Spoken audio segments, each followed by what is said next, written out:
This is day 324, solving the Rubik's Cube blindfolded every single day until I break the national record.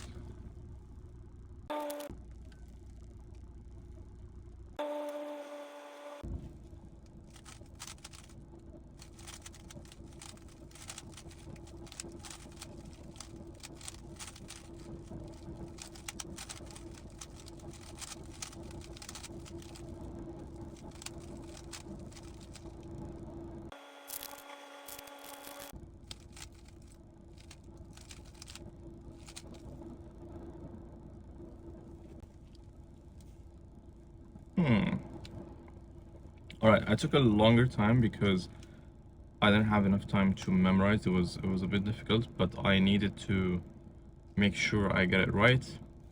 But I don't know what's happened here.